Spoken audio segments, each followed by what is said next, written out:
The Secrets of Movies and TV Shows is brought to you by the StarQuest Production Network and is made possible by our many generous patrons. If you'd like to support the podcast, please visit sqpn.com/give. You're listening to The Secrets of Movies and TV Shows.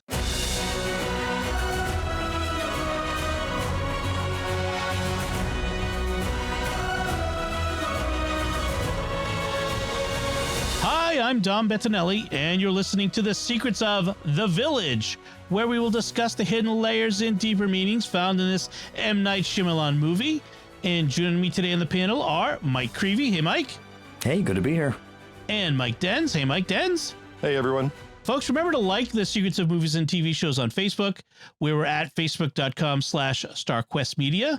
Retweet us where you find us on Twitter, where we're at SQPN. We're also on Instagram at StarQuest Network. And be sure to leave us comments wherever you find us. We love to hear from you. Another show on the network you are sure to enjoy is The Secrets of Middle-earth. They've been going gangbusters with the new Rings of Power series, and you want to check that out. It's a really good discussion. You can find that wherever fine podcasts are found or at sqpn.com/Middle-earth. But we're talking about The Village. And before we get into our discussion, I want to give you all a quick recap of this 2004 movie by M. Night Shyamalan. Here's what happens in this one.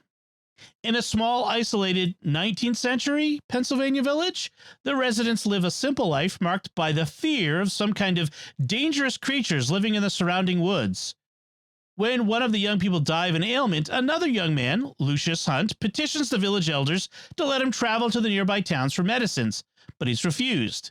Meanwhile, small animals and livestock are showing up dead and skinned and clawed. Meanwhile, Ivy Walker, the daughter of Elder Edward Walker, falls in love with Lucius. But when Lucius is stabbed by Noah, another young man with developmental disabilities, Edward reveals the startling secret of the village to Ivy and sends her to the towns for medicine for Lucius, even though she's blind. Edward revealed that the monsters aren't real, but are creations of the elders to keep the young villagers from venturing out into the wicked towns.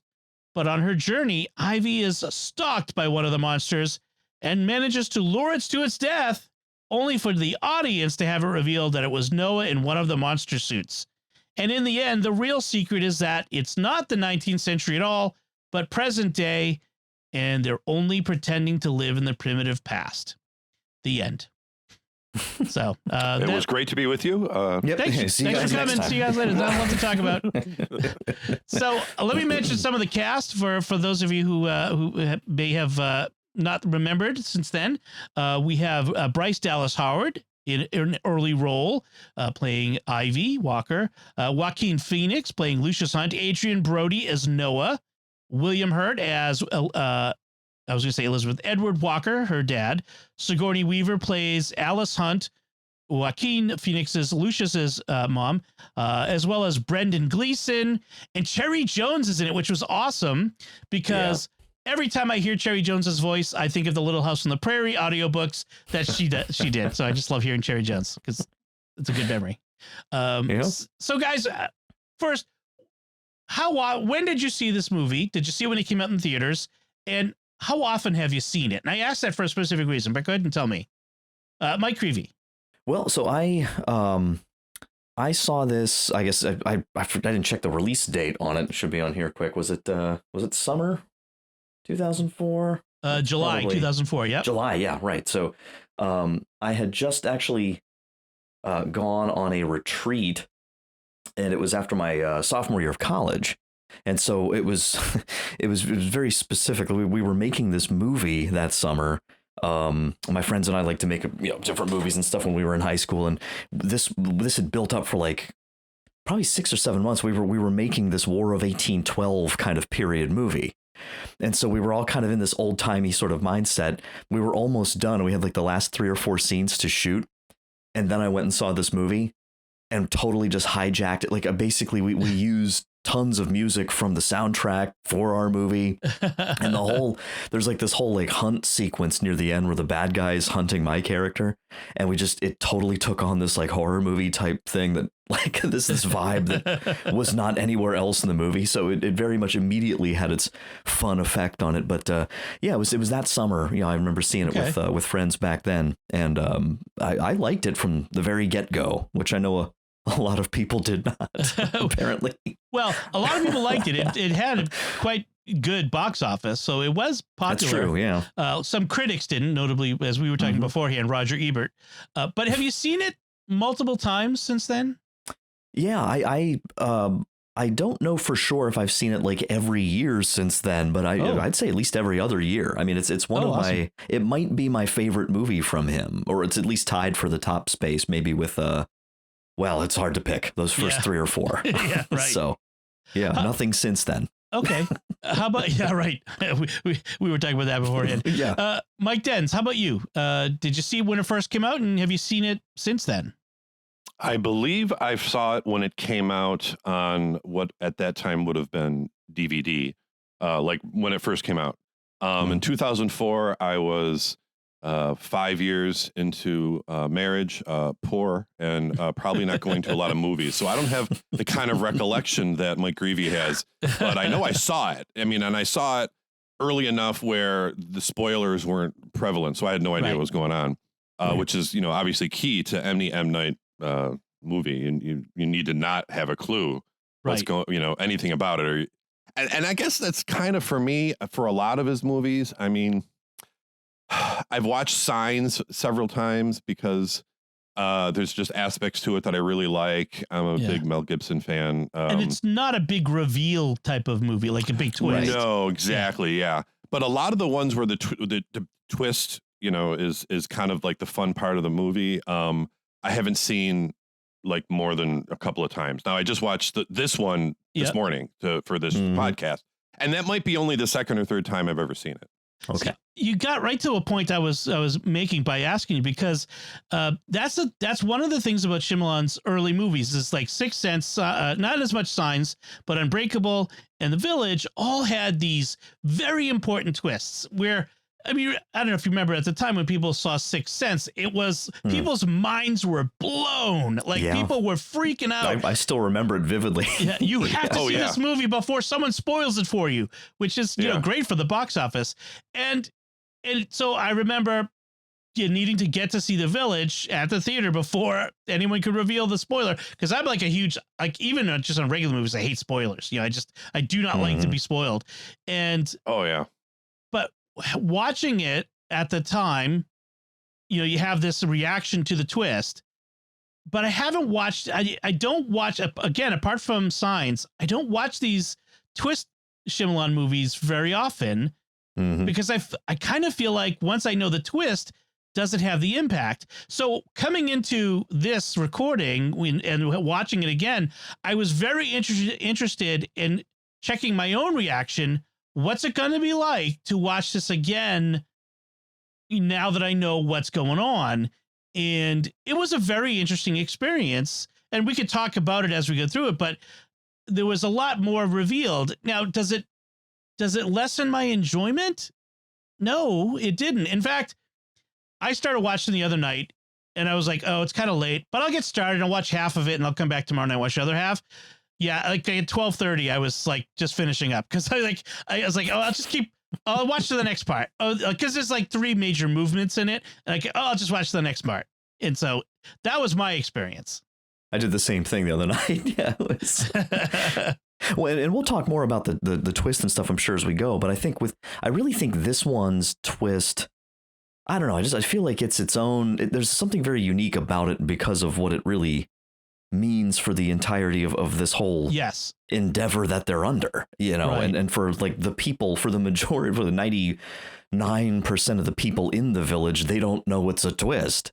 Exactly. Like they think it's all. Yeah. So that's a really interesting aspect. I'm sure we'll get to later. It's kind of a triple twist too. It's not just one twist. Go ahead, Mike Denz. Right. Oh, I'm sorry. No, for me, I had to, this was like, our daughter is the primary caregiver to our puppies that we just got like a month ago. And so, but we do it Saturday morning so she can at least have one night where she's not getting up early with the dogs. And not getting up early means like, 11 o'clock. It's like, Maria. So for me, I had to have her with me. So she never saw it. And I'm like, this would be so much better if I watch it with somebody who never saw it, so I can kind of live it through them. Okay. If I just sit here and I didn't. Once I got into it, I'm like, well, I really would have enjoyed this, by myself. But it was just much more fun watching her. And I right when they were opening the box towards the end, I paused it. And it's like, do you know? And she's like, no, I don't know what's in the box. She kept on saying, we're going to find out what's in the boxes. And she wanted me to say on the podcast that she did think that they were in modern times, that as the girl was leaving, so she's like, make sure that you tell them that I figured it out. I'm like, well, okay, but you didn't admit you figured it out. But she claimed, I didn't know what was in the boxes, but I figured it out. But anyway, that's what I did to rewatch it with her. But one of the things that I maybe wasn't thinking about it back in 2004, I don't know. One of the things I really enjoyed about it was the performances of, even though know it, like watching, Dallas, Howard, Bryce Dallas Howard. Dallas Howard. Yeah. I can remember Dallas a lot easier than I can remember Bryce.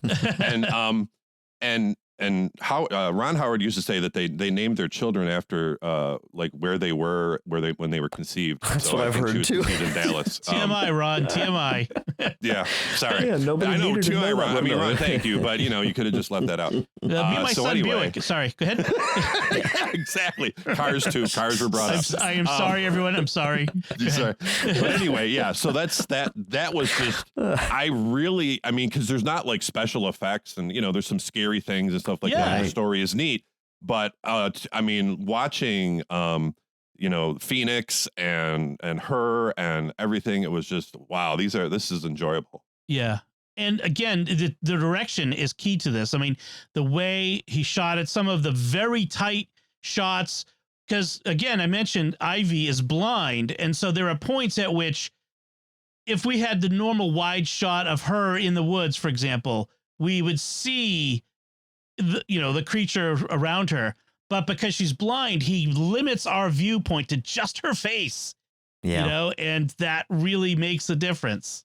Now, let me ask you about her blindness. Yes. Oh, sure. Yeah. Because she doesn't play a blind person like you normally. She's looking all over the place with her eyeballs.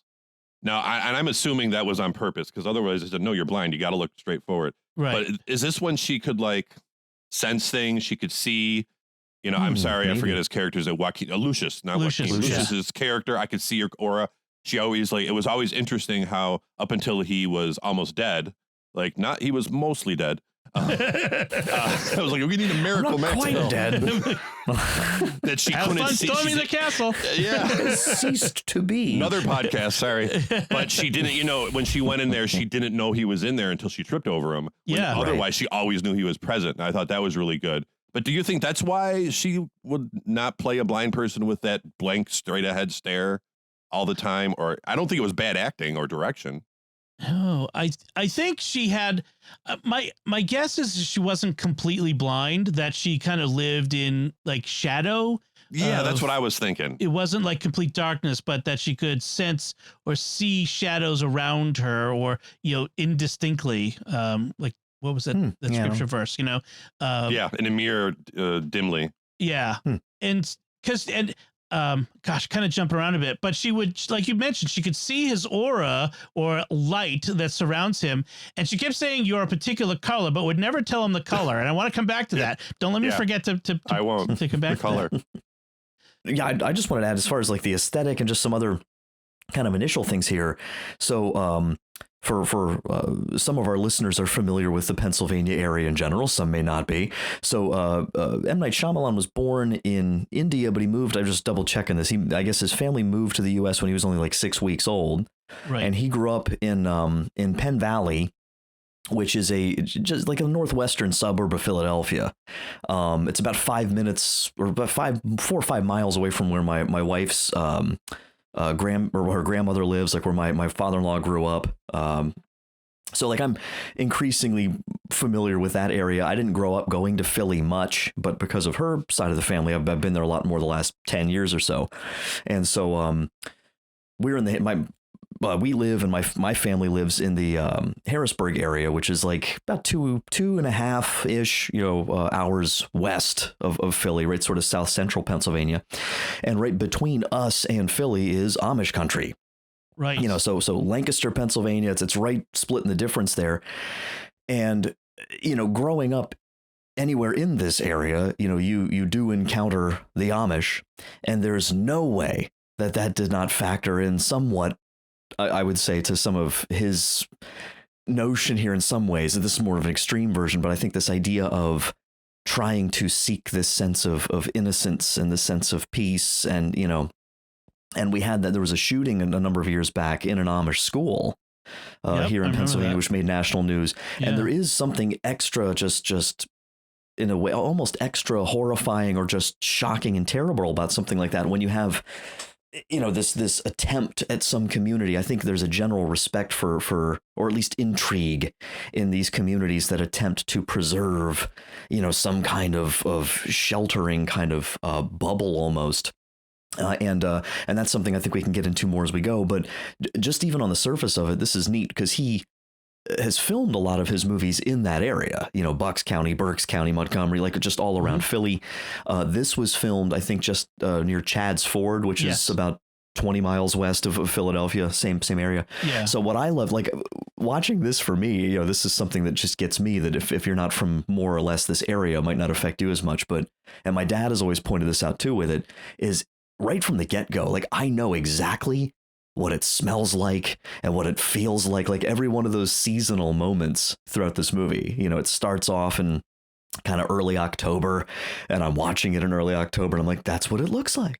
So there's this sort of like environmental connection I have to it, the whole way through, because it's like I know that territory so well. Have you seen the sun in a long time, Mike?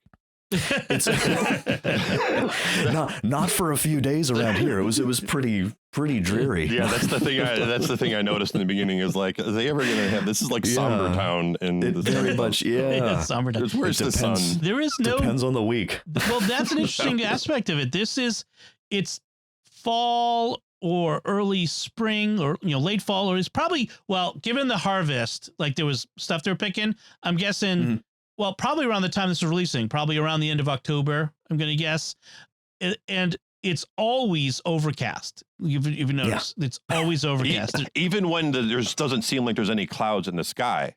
Yeah. Yes. It's dark and dim. Because you get a lot of those mists and stuff in the valleys. Yeah. And when she comes back at the end, there's snow on the ground. Right. When she's walking. So that looks like, okay, we're getting in maybe December or January. Well, no. Well, you can get snow here. Well, yeah, right. But maybe. I mean, November. Yeah. And we're just like where I'm at. I'm just north of Gettysburg also. So it's, you see a lot of the photos you'll see of Gettysburg. It's very like you'll get those mists in those low-lying areas and stuff. And it's a really haunting kind of appearance. So it really makes for some great film aesthetics too. Right. And that's one of the reasons why we chose to talk about this around Halloween, because it's got that spooky, eerie feeling. The twist in the movie, and we'll address it right here, is that you have this group of people who met in a grief counseling center for survivors of victims of violent crime, right? All of the elders lost someone to a violent, extremely violent crimes, like these horrific things. And this one guy, Edward Walker, who was an American history professor, was also the heir to a billionaire. And he came up with this idea to create this wildlife preserve, quote unquote, that would be big enough that you could have this entire village in the middle, isolated from the world. And they would move there and agree to live as if it were the 19th century, away from the world, which is filled with these evils. And this was their way, an attempt to get away from evil in the world. And it's kind of an interesting concept, because can we run away from human nature? Can we run away from sin and the brokenness that is in us? And in fact, that's, I think, one of the messages of the movie is that we bring that stuff with us, even when we try to get away to these idyllic environment like we have here. Whether it's with Noah, who sort of unthinkingly, in a childlike manner, which I'm not super comfortable with the stereotype of the developmentally disabled man who turns out to be dangerous and homicidal. I don't know. I feel like that's a trope that does a disservice a lot of times to the developmentally disabled. But whether it's in him or in others, they bring that brokenness and sin with them. So I thought that was kind of an interesting exploration of human nature. What do you guys think? I think it's interesting that his name was Noah. Yeah. Because and the original God was kind of like, let's wipe it out and everything will be better with Noah, but it wasn't. You know, and so now you have Noah who kind of brings back evil, and I mean, we could understand the tired trope of what you just mentioned, or was he risking going with we're going to have that there is like a brokenness, there is something missing, there we do have this concupiscence, whatever. I don't know if Shyamalan was going, or Shyamalan, right? I always thought I go one or the other. Yeah. M. Night. I'll just call him M. Night. Yes. And was he going for that, it creeps back in kind of thing? And also it did fit with, he just didn't understand. Right. He didn't understand. All he knew is that Lucian now was taking away, his friend. Yeah. And one of the things that really was interesting for me is with the reveal as it was coming up, the conversation they had with Hurt when he was talking about, I sent her, he sent Ivy out, and they're all like, why'd you do this? Right. And their conversation suddenly was, I was totally in the modern, like what they were really talking about. Yes. Like I was love totally, that scene. It fit perfectly. I'm like, when I didn't know, I obviously just thought they were talking about, this is dangerous and what are you doing and so on and so forth.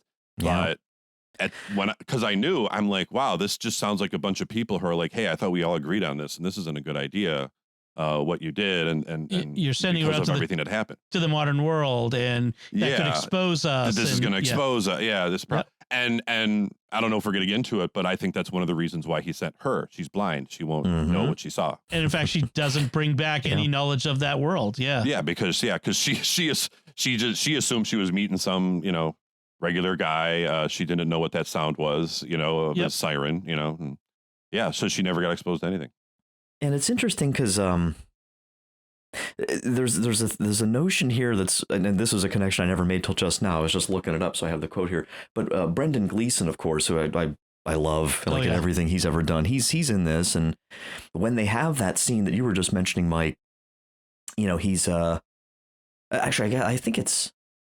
Well, no, he is in that scene when he says about, like he's thinking about it and he just says, let her go, and he says, if it ends, it ends. He has this resignation. There's this acceptance. And he says, suffering's a part of life. We know that now. There is this, in one sense, there's this growth, but not to the extent of we should give this up. But I think there's this idea of like, we do have this do-over, but we're not blind anymore to this thought that somehow it's all going to be perfect, and he's lost a young son. Like there's been all these things, and what's neat is when he said that, it reminded me of his character in Gangs of New York when he's talking to Leonardo DiCaprio, and I have the quote. He says, talking about just the rough nature of this Irish immigrant community, and he says, I've got 44 notches on my club. It's to remind me what I owe God when I die. And he's talking about what it was like in the old country. He says, my father was killed in battle too, in Ireland, in the streets, fighting for those who would take as their privilege what could only be gotten, held by the decimation of a race. That war is 1,000 years old and more. We never expected it to follow us here. It didn't. It was waiting for us when we landed. And that idea of like, it's you can't get away from it.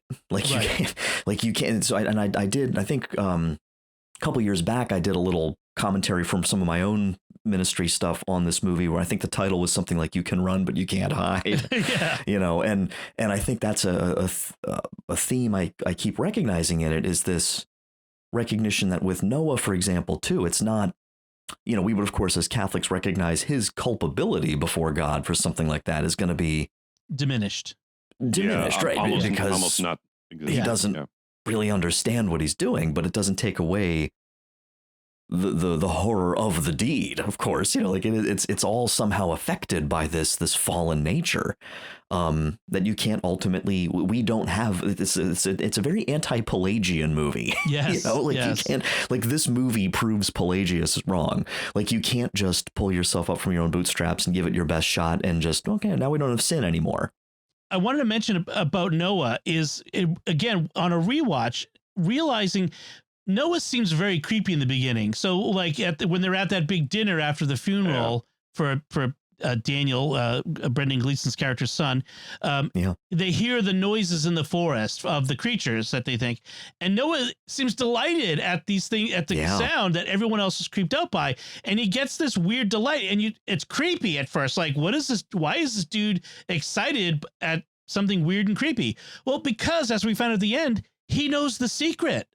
He's figured it out. It's a game. Yeah. And that's why then it reveals, well, that's why he's doing that to the animals, because that's part of the game. You have to pretend to be the monster, and so on and so forth, which ends up being what his death is, because he continues to play the creature in this weird way where he's angry at Ivy. Again, we'll come back to that, but he had this really overt sense of inappropriateness, like when they were going back to Lucian when after he handed the note, and he's like dancing behind, and he's kind of like wagging his finger. Like, this isn't a happy, fun moment. Go sit down. So he obviously didn't know how to act in social situations, and was always kind of looking for the fun and games in it all. Yes, even to the fact that he would go into the woods and bring back the bad color. Right.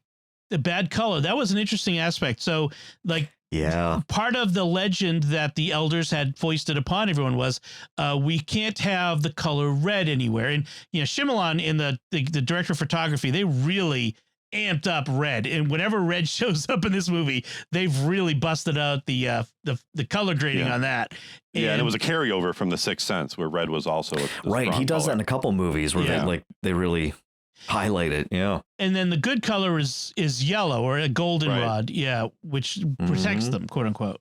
And then ironically, his main character and her sister have red hair. Right. Well, that's the thing, is this Ivy goes into the woods with the character with red hair, goes into the domain of the monsters. That's the scary thing. And it's interesting because I wanted to come back to this. Ivy keeps telling Lucius, I can see your aura. I can see your color. I see you have a color. Stop asking me. It's improper of you to ask. And he's like, I didn't ask. Like, I felt so bad for Lucius at times. And I wonder, like, I always kind of assumed his color was red. Like, I wonder. Figure it would be. Yeah. Yeah. By the way, I love how, and you have a couple of things, just casting things I want to mention before I forget. Of course, you have this, I think we already mentioned, there's always some kind of overlap, right? You've got Bruce Willis, and some others, but you got Bruce Willis in Sixth Sense, and, then you have him in Unbreakable, and then, of course, Knight's in all of his own movies at some point. But then, having characters like Joaquin Phoenix in Signs, and then he's also in The Village, and you've got Bryce Dallas Howard in this, and also in Lady in the Water. But Judy Greer, playing Kitty. not Ivy, Kitty. Yeah. One of my favorite scenes is early on with the whole thing of like telling her dad, like his reaction to it, just like, I love that. The young man is not aware of your intentions. And there's so many shots, like you said, Dom, like the style is so neat, because I noticed this time a little bit more. There's a lot of scenes where you're like a fly on the wall, or like that whole scene with William Hurt in the class. Like his back's to the camera the whole time. Like, he's mic'd up and everything, obviously, but it's like, there's quite a few scenes where the person speaking is like speaking away from you, or you're in the middle of the crowd, and it's very neat, kind of changing things around with that. But that scene with her outside, like, you're kind of at the corner seeing this happen. Right. And then I just love, like, I would love to have seen that filmed originally, when she goes in to profess her love to Lucius, and Joaquin Phoenix does not say a word. I love the whole scene. I love the way they cut that. Like, his character is a very quiet, reticent person. He doesn't talk, and he's very stoic. He doesn't express his emotions. He's not, developmentally disabled like the Noah is. He's just a stoic, quiet person. And like, she comes in and it's like, I love you, Lucius Hunt, and then he just she stops and just like, what do you think? And then he just kind of stares at her blankly, and then we smash cut to her crying in bed. That was My so wife funny. Sue is in the kitchen. He goes, "What did he say?" And he goes, "Nothing." They just cut right to her crying and weeping in the other room. And it was a theme throughout the movie. This idea of, there's a reason the men in the village don't wear their heart on their sleeve, because they don't want people to see things. And then you get the whole time when Sigourney Weaver is going through the line and she notices that Hurt is, I'm calling him, Edward is shaking people's hands, but he doesn't shake hers. That makes her special, right? To him. And she notices that, and that's something she got from what Lucius said to Ivy. Right. Ivy says to Lucius that I know you like me because you don't talk to me or touch, hold my hand. Yeah, she had whatever. a phrase to it. She had a phrase for it. I don't remember what it was, but it was a good one. And then he repeated it to his mom, and she's like, what? And he says, "What are you talking about? Edward has a thing for you because he never touches you." And and then she's like, no, what are you talking? Because Edward's married. Like, he's not a widower. His wife is there. I didn't realize that. I just thought that was kind of a close friend on the council. No. There wasn't a real indication for a while until towards I'm like, oh, okay, wait, they're married. Well, and see, I think that's a good point too, of like the whole sin thing, because like clearly here, like he's not murdering, but it's like, here they are, this idyllic thing. He's the guy who set this whole thing up to protect his family, and here he is, and he's attracted to this other woman. There you go. And he doesn't. He's doesn't not doing anything, like, right? So the resistance has to be like it can't just be a given. Like, you have to fight. He fights it, and that's a lesson there too. Yeah, but it is interesting. Like, all the men sort of are very restrained in their emotions. Well, and I noticed, especially watching this time, how they all affect this archaic way of talking. That's yes, it's like Ren Fair people. Like, it's over the top. Yes. It is not really how people would have talked. And it's just this over the top. This is how people of the era, thine folk, would have talked. Throw your father up the stairs as hat. That sort of stuff. That's dumb. I'm so glad you brought that up, because I've heard people criticize that like, oh, the acting is so wooden. I'm like, these are people from the 1970s, and 80s, who have made this huge effort to try to pretend they're from the 1860s, 70s. It's like, I think that's on purpose. It doesn't sound natural. And like Mike was saying, when they're talking around the corner, they sound a little different when they're all together later. And I've always thought that. I think that's on purpose. Yeah, they're not, and they're like, okay, we can stop talking like Amish people. Yes, right. Like, we will regather in a fortnight. I'm like, look, they're cosplaying, right? They're cosplaying as 19th century folk, right? Yeah, and they're still not that great at it. I found the quote from Ivy we were just talking about. It says, sometimes we don't do things we want to do so that others won't know we want to do them. Right. That's how she put it. And he said the same thing to her mom, and she's like, "What are you talking about?" He's not quite as quick with words as Ivy. I love when he reads his note, and he gets to the end. I will go get medicines and I'll be left alone. The end. Right. He writes out exactly what he wants to say, because he doesn't have a way with words. The words are not his strong suit. Actions suit him, not words. And in fact, we see that, when he saves Ivy, quote unquote, saves Ivy from one of the monsters, which was a great, again, filmed fantastic. I know we're kind of jumping around here, but what the heck? We may as well keep going with it. The scene where the monsters are now in the village and everyone's going to hide in the storm cellars, and Ivy, blind, stands in the doorway with her hand out into the darkness, her darkness, and knowing that the creatures are there. And we see one indistinctly in kind of blurry in the background coming toward her. And she says, I know he will come for me. She has complete faith in Lucius. She faith, like I wouldn't have that faith in my wife. I'm sorry. It's just, that's a flaw in me. I know I am not as good as Ivy. It's just, she had complete faith that he would save her, and he does. Yeah.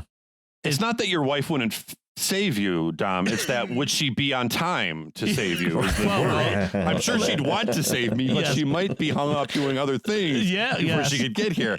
And it's very much a faith in God kind of act. It's like, I put my trust in God. He will be here. I will be okay. And of course, she also is like, I'd rather die if he doesn't make it.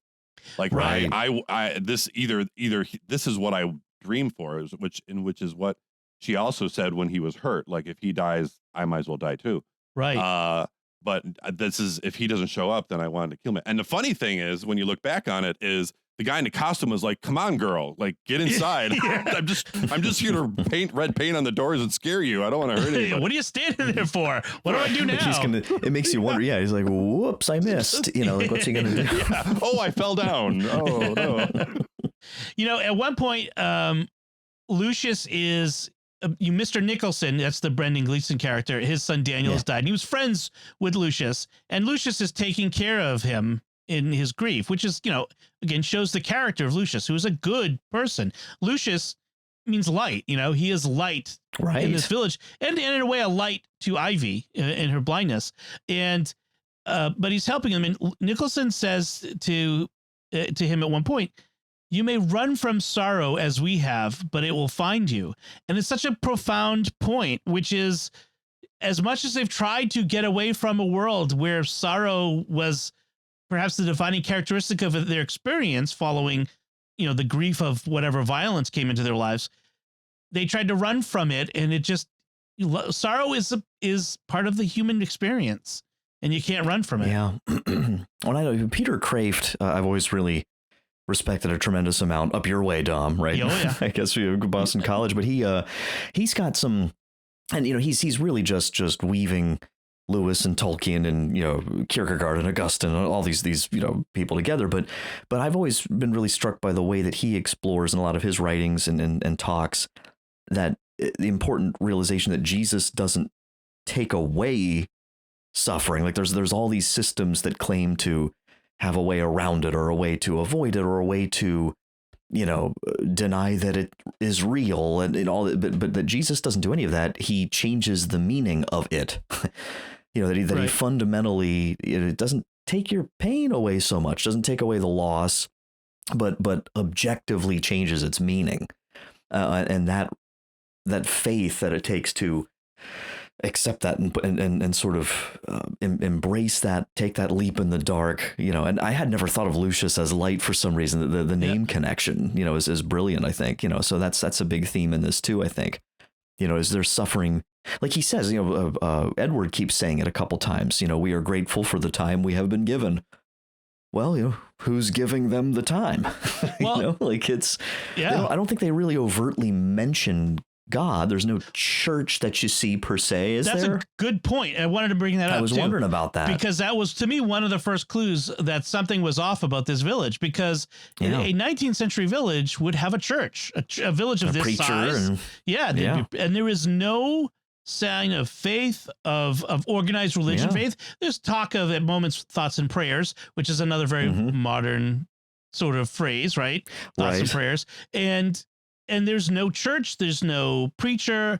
And that's a very interesting absence from this, which, you know, at one point you might say, well, that's just because it's a movie made in the 21st century, right? That's just Hollywood.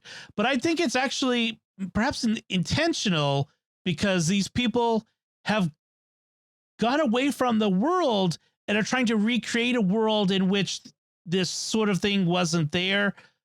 But they're kind of missing the essential element that made this idyllic past they're reaching for what it was, which was faith of faith in Jesus Christ in the case of the kind of culture they've created, which I think is interesting. You think it's purposeful by M. Night to do that? He just came off a movie where the main character was a preacher who regained his faith, and Mel Gibson playing that, and now he comes in and he's got it absent except for. Even to the point where, like, you know, the doctor is like, well, all we can do now is pray. And he's like, well, what could we do else? You know, what more could be done? Suppose if we were just to put all our cards on the table. And that's when he's like, you know, could medicines help him? So I wonder if it was, I don't know if you guys heard anything, but was that a purposeful thing that he did? That's what I'm getting at. I feel like that was a purposeful omission, making a point about the play acting, that the recreation they've made is incomplete. You know, that they've made this world that seems idyllic, but it's a sort of facade of a world that has passed, and they're missing. Yeah, like it's never going to be real, you know. Yeah. No matter what they do, no matter how much they act it out, you know, and I wonder too, like how much of it is because I was a little, maybe I'm overthinking it, but when you're hearing the audio sort of in the background when they're opening the box up and you're hearing the testimonials that are basically audio flashbacks, right, to the counseling center, you'd think. And Sigourney Weaver specifically says that her husband was found naked and robbed in the East River. Right. Which is New York, right? Not Philadelphia. Right. And but then William Hurt saying they specifically mention, because M. Night has to do it.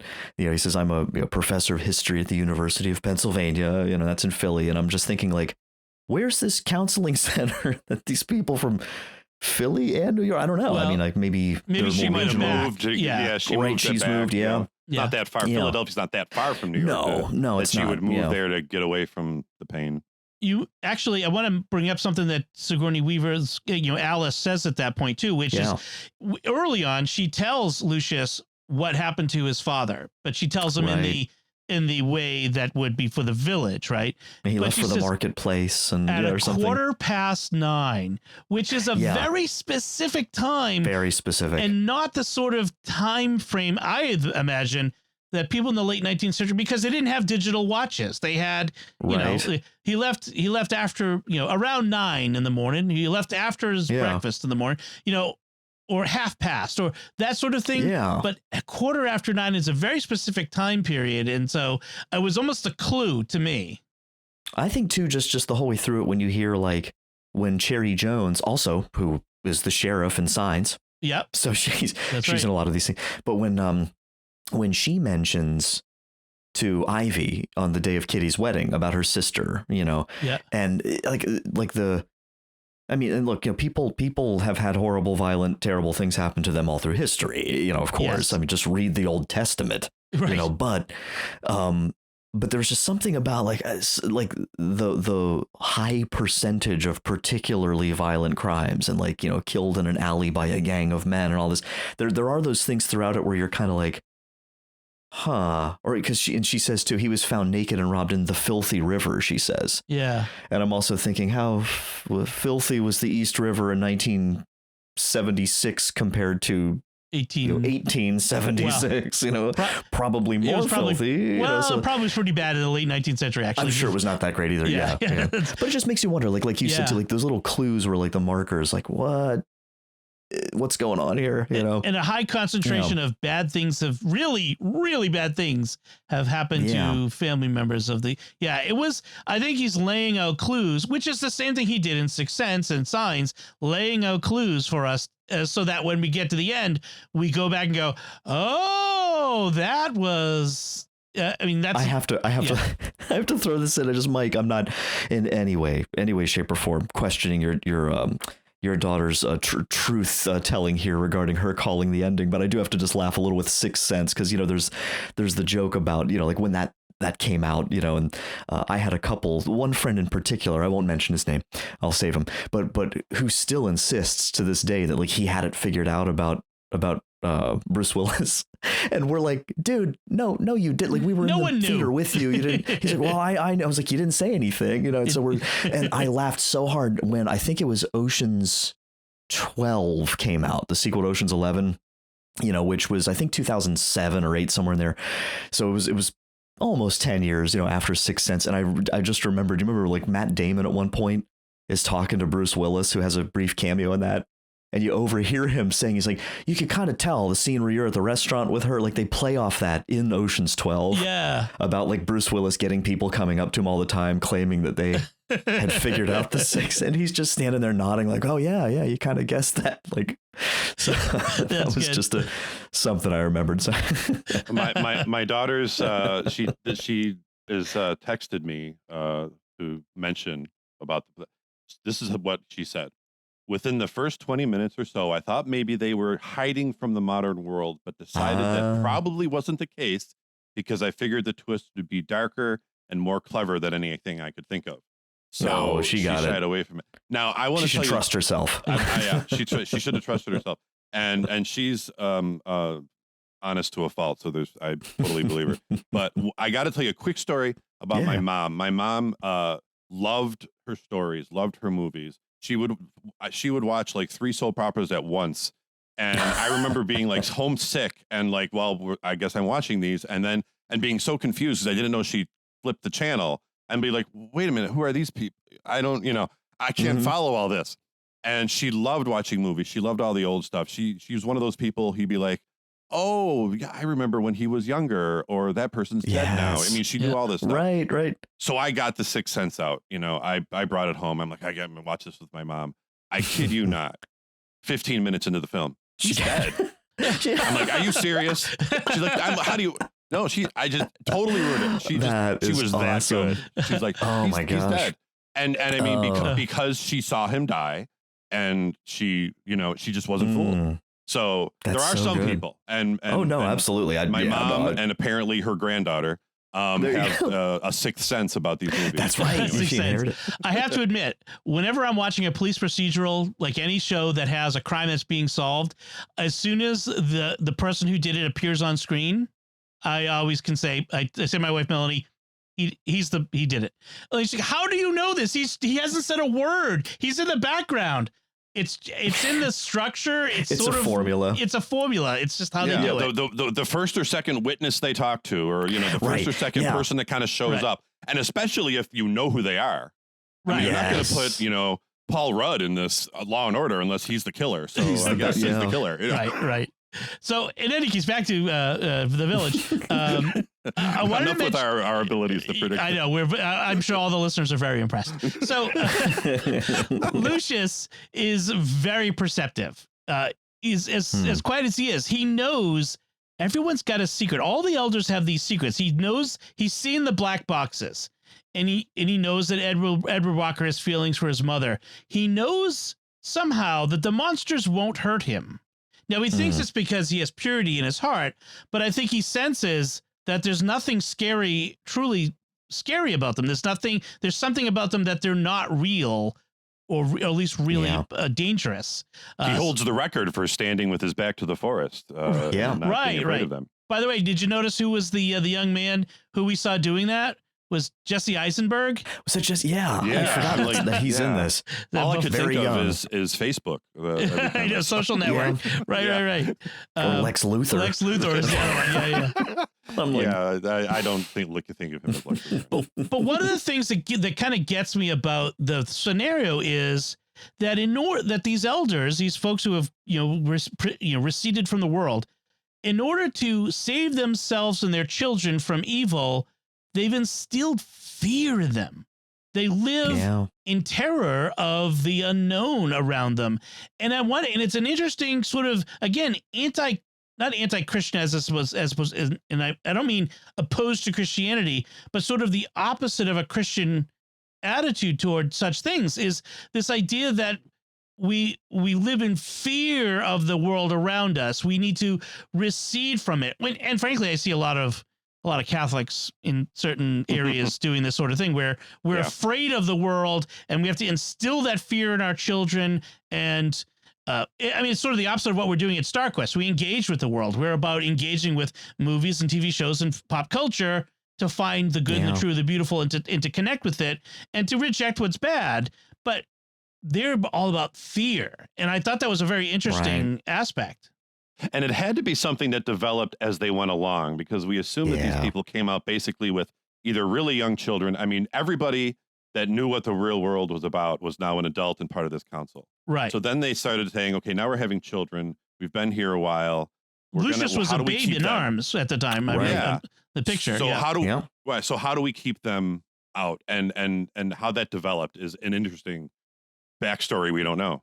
Because I think in the picture, I don't know I forget if they mentioned her name or not, but Kitty and Ivy's mom, like you see, her Tabitha. and William Hurt in the middle. Tabitha, she looks like she might be expecting. Yeah. So because Kitty would be a little bit younger than Lucius, So I and it's interesting because I think you're right. I know something I know a bunch of people have been on lately, and I've seen this, Jordan Peterson has some stuff about this now too lately, about the importance of not just protecting your children, but consciously working to make them courageous, right. Or to build this virtue of fortitude and courage. And I've thought about that a lot, as a, dad of young daughters more and more. And then also just in my own life too, of the this, like, what is courage, and I think there's a real lack in a lot of ways of, like, in our society, of a real anything to really instill that, like, we don't have really significant rites of passage, I think, in some ways, like many cultures in history have. We have graduation, but like, what does that It's not really mean? handing him a knife and send him into the woods for a week. Yeah. No, and I'm not necessarily advocating any. I'm just saying, like, it's. I look at my own life where the closest analog for me was probably going to college and having to make some decisions on my own, but that also came with army time as well for me, which had a whole different level of things that it taught me that nothing else did. But yeah, anyway, I just think that here they are in this village where, what is the rite of passage there? It's just the boys seem to rotate through guard duty. Yeah. Which is scary to them, but like, they don't ever go past that edge. And I think it's a neat thought for just reflection and for meditation and for, like, where's the line between, you can't not protect your kids. Right. If you have a playground on a cliff, you better have a fence around it. Right. But like, good luck. But by the same token, like, if you never, I don't know. I feel like the village doesn't have this take your kid by the hand and go with them into danger once in a while. It's just, don't go out there. Yeah. They never take the training wheels off. Yeah. Hey, let's make monsters to scare them so they don't. It's like, there is that balance that parents have to strike between protection and empowerment, making them a bit, at some point they are going to be responsible for their own lives. And that's the true of the village as well, because at some point, in fact, I think Edward says this at one point, at some point we're going to be gone. Who's going to be putting on these costumes and scaring the heck out of them to keep them in the village then? They need to look forward. Well, and Renata, our 2-year-old, is by far the more, she would be the one that would have, the tendency to run into Covington Woods. Yeah. Like, Noelle's like, why? I'm going to stay back here. What's wrong with you?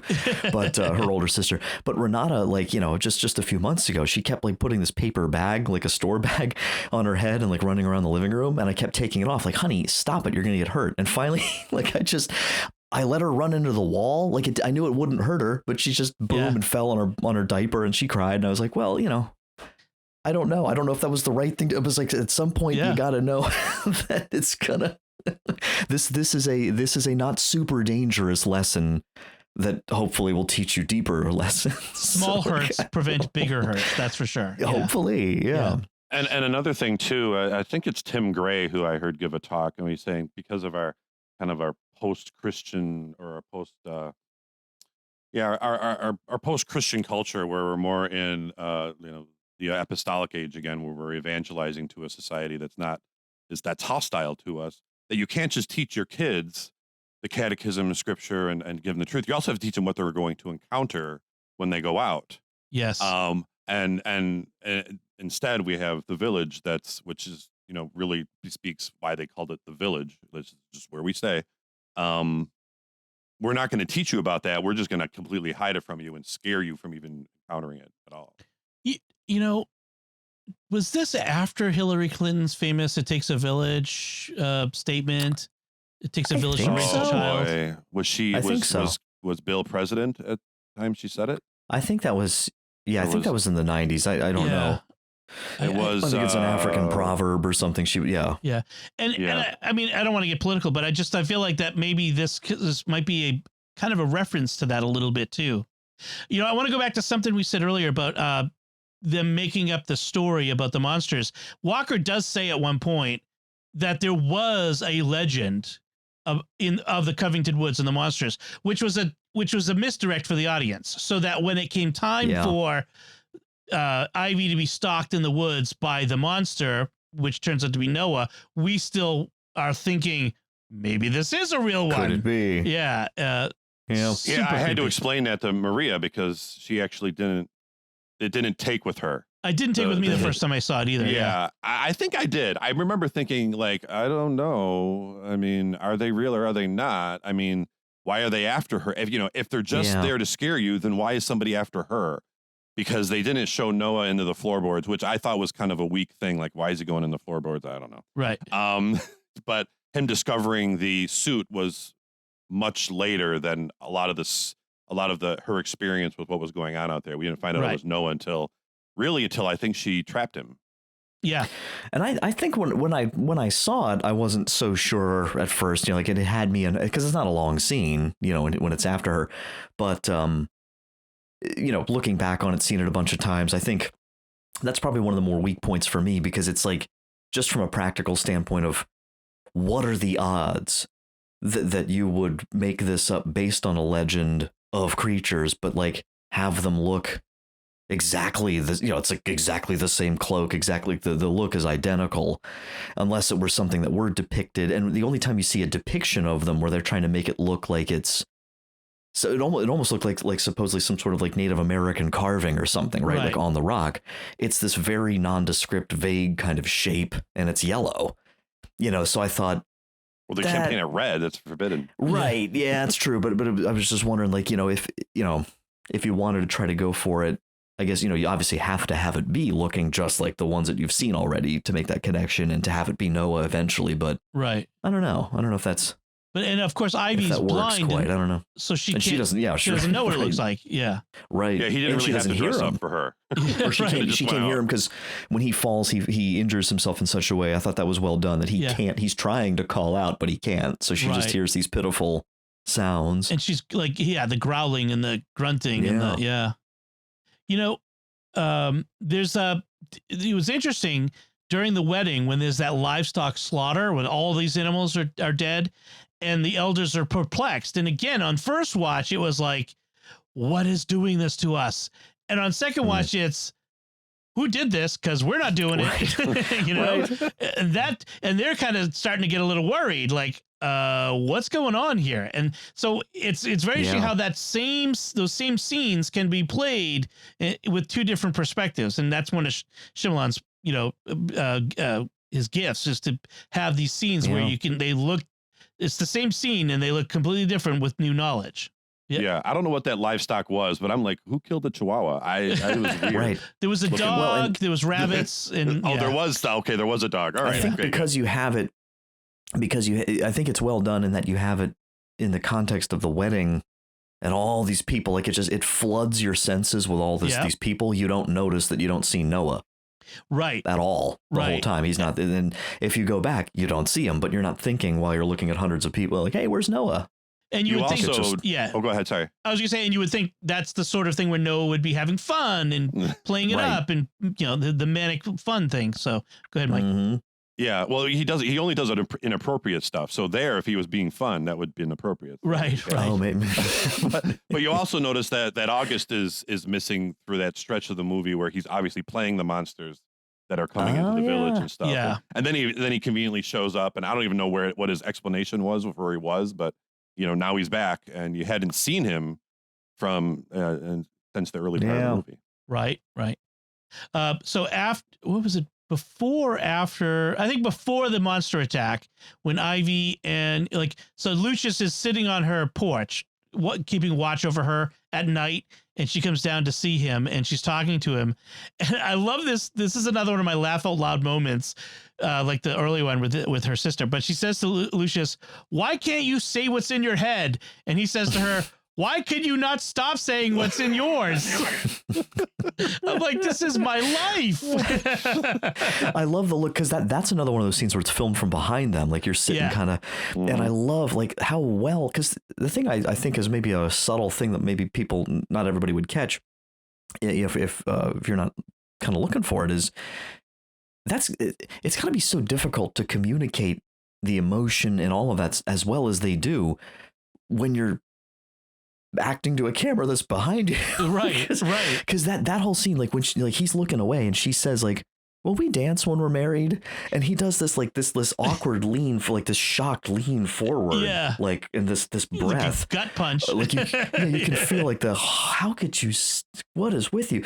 But like he does all that with the camera behind him, but you can feel it, and it's just he's such a tremendous actor. I don't know what it's called. I'm sure there's like because they're not doing the you react for me and they'll do my shots and then I'll react for you and you do your shot. It's just we're gonna play off each other and do this scene uncut.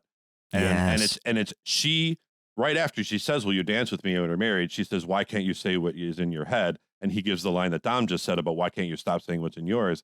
And then what's really great is this a rather masculine thing. He's like, "Why must you lead when I want to lead? Like, why do you have to act like the man?" Right. You know, if I want to dance, I will ask you to dance. If I want to speak, I will open my mouth and speak. Everyone is forever plaguing me to speak further. Why? What good is it to you to tell you you are in every thought from the time I wake? What good can come from me saying that I sometimes cannot think clearly or do my work properly? What gain can rise of my telling you the only time I feel fear as others do is when I think of you in harm. This is why I am on this porch, Ivy Walker. I fear for your safety before all others. And yes, I will dance with you on our wedding night. So she gets everything she wanted right there. This is the dude rom-com, by the way. This is what we look at as romance. The only time I feel fear is when you are in danger. Oh, and I noticed her head is just canted slightly away. Like, because again, like we're behind them, and if you look carefully, like there's a pretty substantial tear that drops off the cheek that's away from the camera, right? Which is subtle, and it's just, and we didn't even talk about the music yet, but or in depth, but no, it's you know, I don't know if James Newton Howard, when he was Elton John's keyboard player, I don't know, which is no small gig. The Greatest Gift, I think it's called, about the little brother. James Newton Howard wrote that. Oh my gosh, that's such a good song. And you can't even, you gotta, like with most of Elton John's songs, you gotta have the lyrics in front of you because you don't know what he's saying or singing. But James Newton Howard's piano, what he wrote, was amazing. But if I could just say, I when I was growing up and I was really into John Williams, there was like James Horner and Newton Howard and Zimmer were some of my other real favorites. They were like the distant seconds to him. And if I knew that they did the music, I wanted it. And two of the things that Newton Howard did besides The Village, which I just love the music, was who was in Pretty Woman? Oh, it's failing me. I know Richard Gere and you made me forget. Richard Gere. Everyone in the audience is saying it. Julia Roberts. Okay. Sorry, making Mike Creavey verklempt over there. Yeah, Julia Roberts, and she also did. He did another movie, Dying Young. It's a little known Julia Roberts movie where Campbell, I forget his full name, is dying of cancer, and she's his love interest that is in it. And Newton Howard wrote just amazing love, instrumental love songs for both of them that are just amazing. It's really hard to even get the Pretty Woman one on tape. It's very difficult. Well, and my three favorite soundtrack, because he did, I think, most of these M. Night Shyamalan movies. Oh yeah, he's M. Night Shyamalan's go-to. Yeah, I go back to Sixth Sense, Signs, and this album pretty frequently, and it's neat because I think the collaboration with them has always been really interesting. I heard somewhere that, and I'd love to be a fly on the wall for these conversations too, but M. Night Shyamalan is apparently very gifted at being able to convey to James Newton Howard exactly what he's trying to get emotionally and sort of out of the experience of the audience. And apparently when he was describing initially what he wanted some of the soundtrack for The Sixth Sense to sound like, he said he wanted it to sound like you're sitting in a room by yourself and an invisible tiger is slowly moving closer and closer to you and circling around your chair. And just before it strikes, it disappears. And I'm like, who thinks of something like that? And then not just that, who hears that and goes, got it. But when you listen to it, so that, The Sixth Sense is I think probably the spookiest of those three, and just because of the content, but like this is so charged, and Hilary Hahn's violin work, like I'm subscribed to her on Spotify because she's just got a tremendous career of just beautiful violin work. And so, that is of course a very heavily featured sort of aspect of the score for this film too, is that very somber kind of violin music with it. Yeah, he's not a flashy composer, soundtrack composer. He's not like Giacchino or Spielberg or, any of these guys out there. But I'm looking at his filmography, and it's like a lot of movies and a lot of different kinds of movies. It's just wild. Like, wow, he did that. Oh, he did that. Oh, that's amazing. He did that one too. Those are very different movies. Batman Begins, like you mentioned. The Batman movies. He collaborates with Zimmer and stuff. Yeah. Well, and you know what else too, before I forget, that's something we forgot to mention. I know not everybody likes it. I kind of like the opening titles in a lot of these early Shyamalan movies where, it's like, it's building up their titles and everything. They don't launch you right into the movie. They actually have like a 2, 3, 4 minute like opening credit thing, and it really showcases it showcases the music. It's like there's like a Hitchcock aspect to it. The beginning of Signs is like that too. And it really gives you like gives you a foretaste. I think it's what's it called, the leitmotif, I think is the fancy word for those. He just didn't want to get fined like Lucas. Right. No, I'm just kidding. So I want to get back to that last act basically of the film. So Noah stabs Lucius out of jealousy when he finds out that Ivy and Lucius are going to get married. This clearly, and we have this scene where Noah comes into the Lucius's workshop, and he's talking to him, and we're looking at Lucius's face, and he suddenly gets this strange expression, and then we look down and we see the knife in him, and it's just this bizarre, like surreal moment. And no one, Noah goes back to his house, and he's covered in the bad color, red blood, and no one knows why he's covered in blood. Whose blood is it? And so everyone's running around. Is everyone in this house okay? Is everyone okay? Is anyone hurt? As soon as Ivy hears, she knows immediately. And like you mentioned, she goes into the workshop and can't see Lucius, even though she used to always be able to see him. So she's afraid that he's dead, like that the light has gone out, basically. So we have that. And then we have Noah is imprisoned. They have a room, the quiet room. It's basically the punishment room. And it's like a chair in a bare room where they stupidly hid one of the costumes. Duh. Nobody's going to find that into there. And they debate what to do about him because, they have this village. They've apparently had no need for police. That's another thing that isn't there. Police or jail or that sort of thing. What do you do with someone who's attempted murder in this idyllic village? What could they possibly, and it's kind of interesting to think about what, if he hadn't died, what would they have done with him? It's an interesting question. The quiet room, I guess. Yeah. There's and one of the, I don't know, you can't trust every little thing that you get on the internet, but one of the things I heard that this movie was rated. What was it rated? Was it R or was it PG-13? It was 13, I think. It was 13. Yeah. I think so. I heard that it would have been that originally was R because of the sound of the knife going into Lucius, and they took it out to lower the rating, and it worked better. And I don't know if that's true, but it did really work. Yeah, and for me, Joaquin Phoenix making a funny face is not an indication of anything because he's kind of a he's always got a funny face. Yeah, exactly. He's always got, at least you're like, where did that scar come from? Well, and it's funny, by the way, that, there's two movies now where in one case I feel really, really bad about Joaquin Phoenix getting stabbed, and in Gladiator I don't. Very different performances.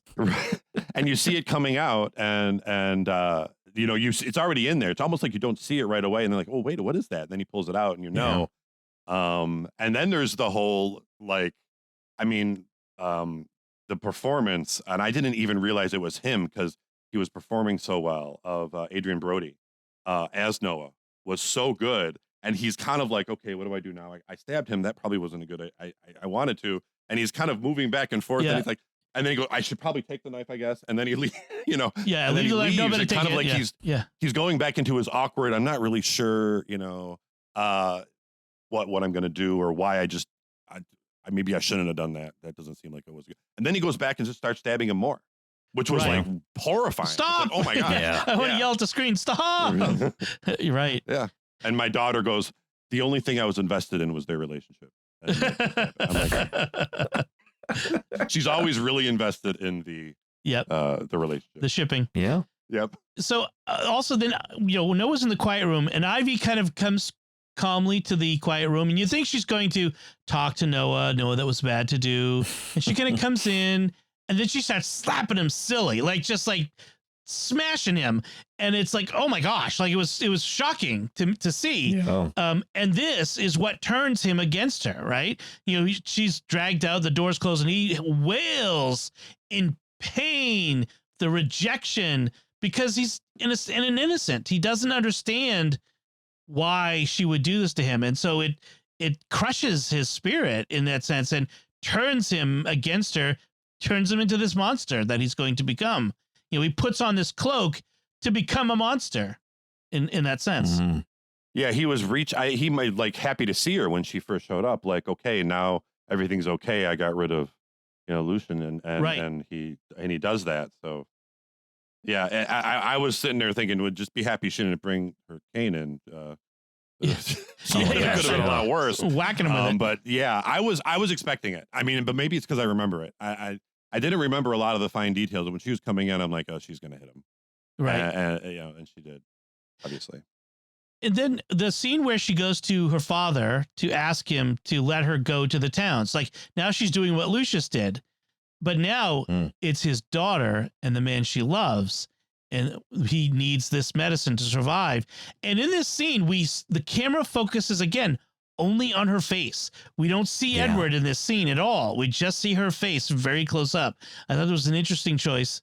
And then I wonder, does Edward let her go because she loves Lucius or because he loves Alice, his mother? Well, that's the thing. I mean, it's not the only thing that's going. Now it's the son of the one I love is in danger, and he goes to her and says, I'm sending her out to get medicine, and that's all I can give you.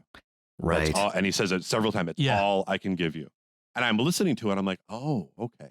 Like I have a wife. I can't give you anymore, but I'm giving you, I'm sending my daughter out to save your son. Right. Yeah. I think it's got a couple layers for sure. Well, and then the next scene, we have a couple more layers because now we have Tabitha Walker with Edward Walker. Tabitha is Ivy's mom.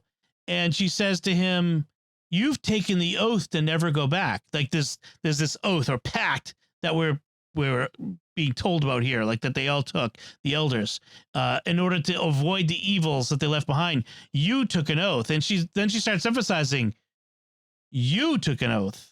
You're the one who took the oath. Like Ivy didn't take the oath. And that's that there's that implication there that we should send Ivy. And I was thinking at this point, because I didn't remember it, they're going to send a blind girl alone into the forest.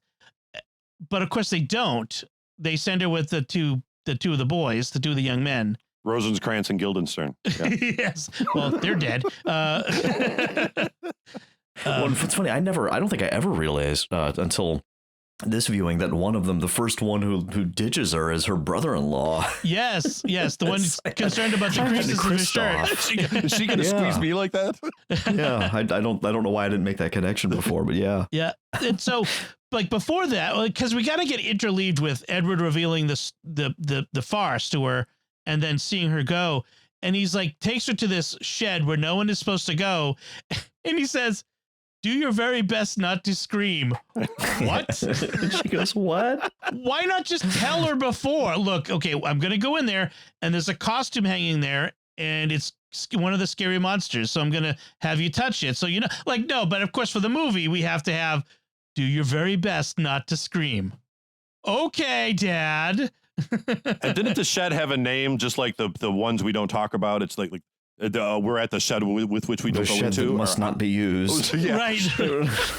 Like these Indian names, like this is these Harry Potter names, like the ones we must not speak of. So we will use a euphemism to give them a name, which is the ones we must not speak of. You're speaking of them.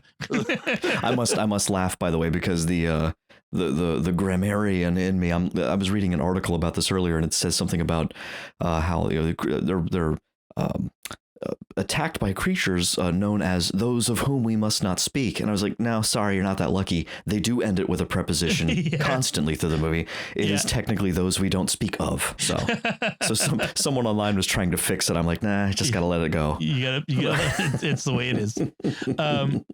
So it's interesting. Like she's given this bag of rocks, and she's told these are the magic rocks that'll prevent the monsters from attacking you. And that's what they tell the boys. That's for the boys' sake, isn't it? Because as soon as they're gone, she's like, I don't need these rocks anymore. As soon as the last one abandons her, she just dumps it because, like, we're telling the audience, that she knows that these aren't, they're not real.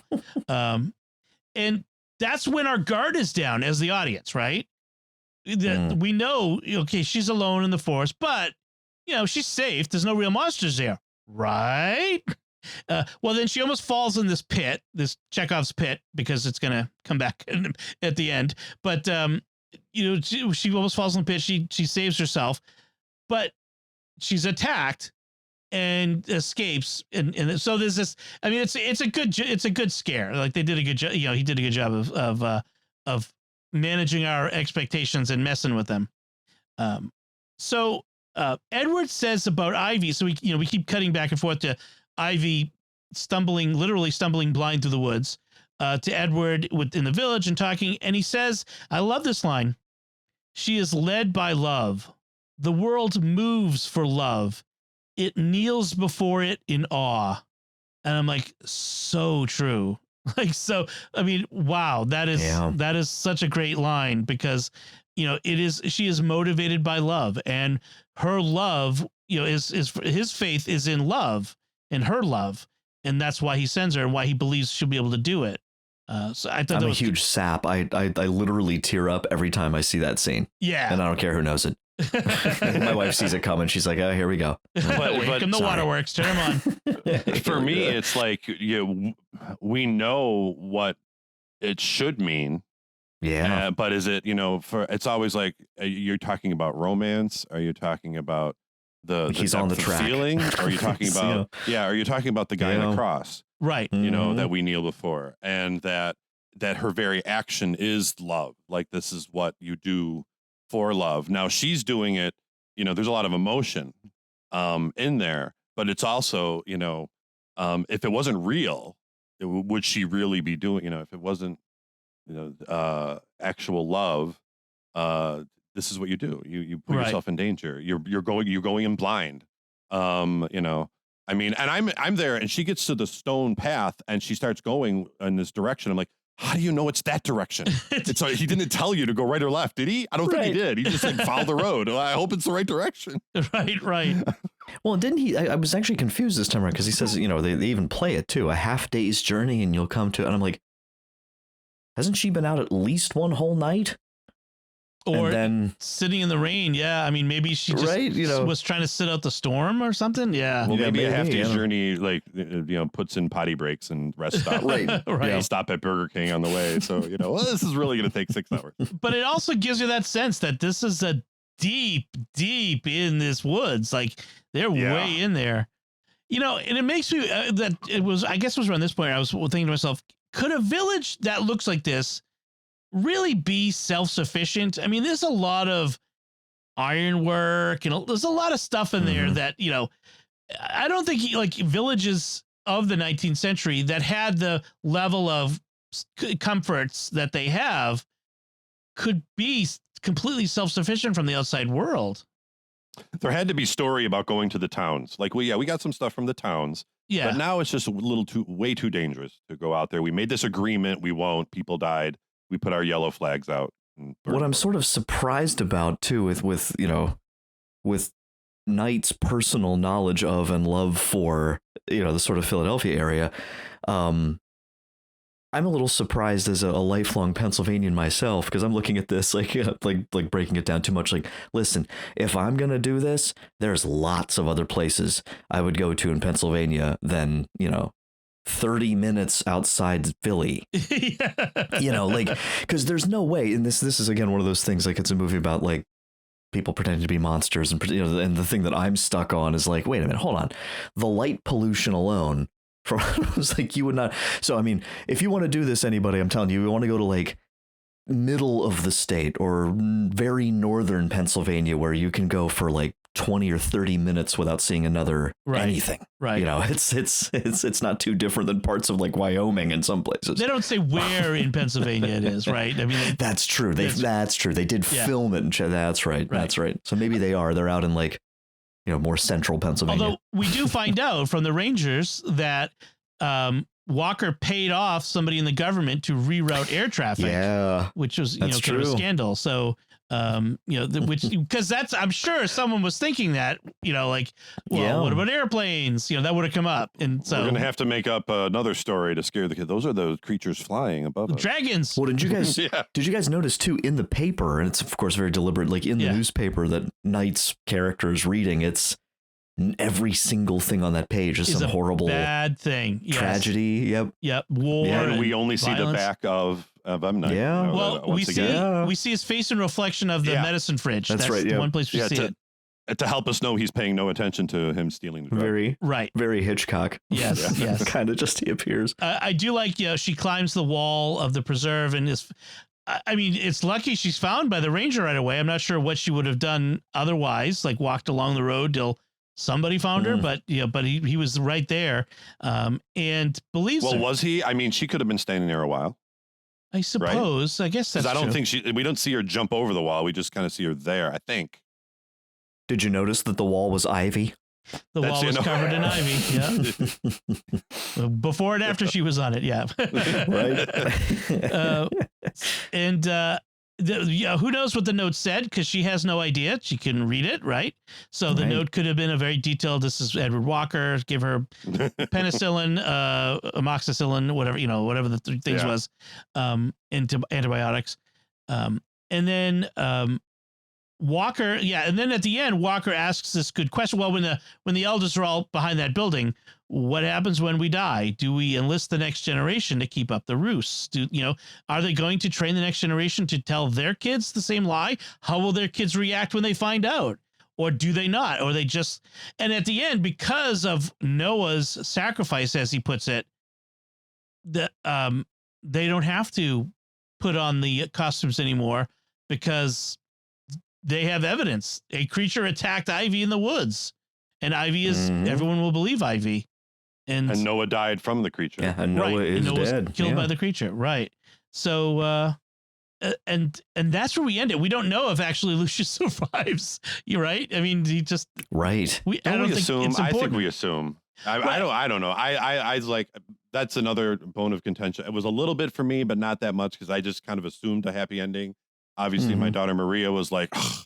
And I'm like, would you have been happier if, the last scene was them dancing at their wedding, which I thought it would have been cool. Yeah. I don't know if they had that shot and they decided not to use it, but I think Shyamalan's making a point. It's like, it's not the act of love it's not like, as a Christian, I would say the sacrament of marriage is the important thing.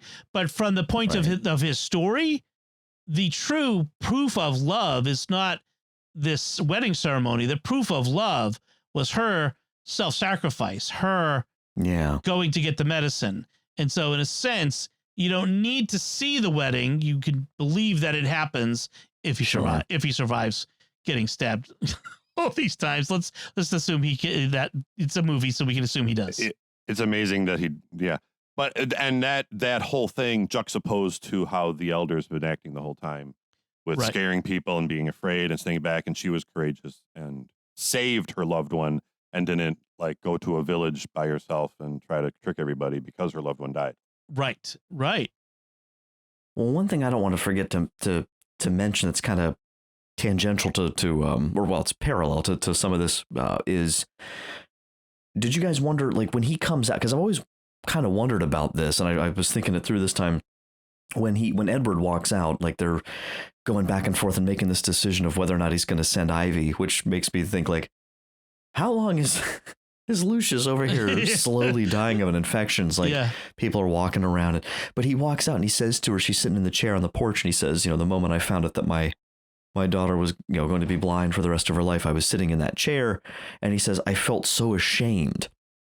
And I've always like, what are you ashamed that your daughter's blind? Like what, but this time I was wondering, is he sort of hinting there, he's ashamed because maybe there's something about her blindness that could have been taken care of if they're not out here. Yeah. Like they're out here because he put them out there. Yeah.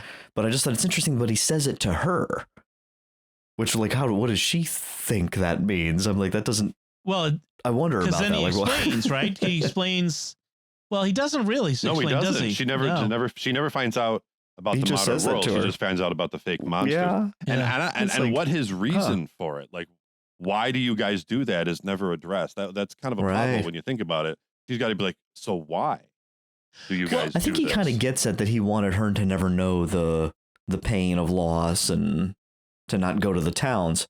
That brings me back to that point I was making in the beginning too, which is they're trying to get away from all the bad of the modern world, except they have all of this bad of the 19th century, which is the lack of modern medicine and the suffering that they impose on their children as they are trying to save themselves from their grief. And it's sort of I mean, that's what, Nicholson says early on, as we tried to get away from sorrow, but sorrow followed us. It's like, you can't escape from the broken world, and you're gonna, one way or the other, and I think that in the end, he realizes that. Well, what if they, and you don't want to get too utilitarian with it, but by the same token, like, what if, in theory, in the grand scheme of things, one of those kids, if they hadn't been there, would have become some surgeon or some, some contributor to society, in a way that people would need. Who knows? It's just all these questions come up. I mean, a life of like every once in a while we got to cower in the basement and hope we don't get eaten is not a happy childhood life. But you also, if you want to look at Christian symbolism possibility, you have the cowardly servant who took his one talent and buried it in the ground, right? And nothing became of it because he was too scared. And what happens, when the monsters come around, we bury our children in the basement because we're scared. I mean, you could, how intentional that might have been. I mean, I'm kind of going a lot further than Dom was with the lack of a church, but I think it's there. It's the same truths are there. We're so frightened to live. We bury everything. They even bury the red stuff. Like the red is the color of blood and life and beauty and passion, and they bury it. Salvation. Dangerous. Yeah. Yes. Salvation. I mean, They're burying anything, any color, like anything that's life. Right. Yeah. And I kind of was thinking about this after finishing it. Like, why did they choose to be in the 19th century? Why not? Why go through the farce and just like, we're going to live apart from the world. We're not going to pretend we're living in the past. We're just, we're going to live with all the modern conveniences just in the middle of a forest, far away from everybody and never leave. My daughter said, why don't they just become Amish? And I'm like, well, that's not a good movie.